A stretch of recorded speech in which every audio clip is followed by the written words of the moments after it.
Okay, folks, welcome back to Awkward Real Estate Videos. Again, I'm Graham Jones, and I'm here with Academy Mortgage's Adam Moore. Hello. And Adam is a mortgage broker lender here in Marblehead, located on Real Estate Row, otherwise known as Atlantic Ave. And we're going to talk about some of the things that you need to consider as you're getting ready or to buy a home and you're looking to apply for a mortgage. And Adam, you're going to give us some do's and don'ts. Yeah, absolutely. I think just a few of the key components to keep in mind when you're applying for a mortgage. I always say get pre-approved by a local lender. A lot of advertisements these days are sending you to these big online banks, but keeping it local, where you're working with local realtors, local attorneys, is really going to make a difference in your mortgage for sure.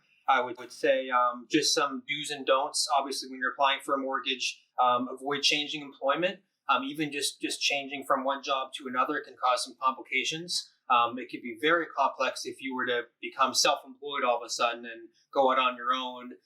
That could literally halt your entire mortgage process.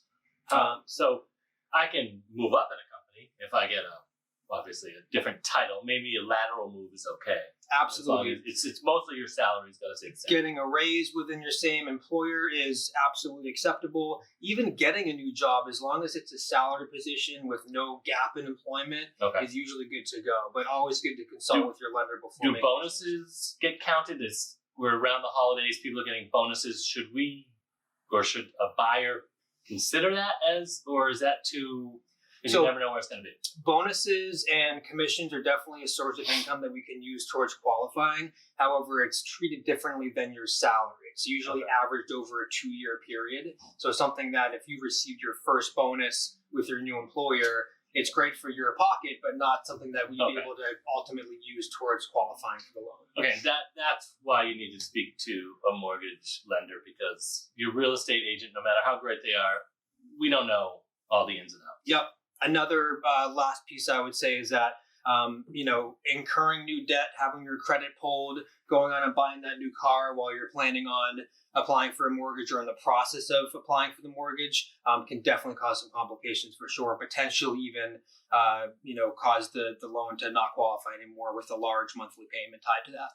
Now, these rules, they work with first-time home buyers as well as somebody who may be selling an existing property. Is it sort of blanket rules? I would say these general guidelines would apply to a first-time home buyer or someone buying their fifth investment property. These are just general rules of the road that anybody applying for a mortgage would want to keep in mind for sure. Okay, great. So obviously, that's just tip of the iceberg. So if you want to know more, or if you're looking to buy a house and get a mortgage, come see one of us and we'll help you out. And we're going to shoot some other fun facts about mortgages. All right. And so we'll be back in a minute. Sounds good. As soon as this lady with her dry cleaning goes by. And the fire truck. The fire truck's gone.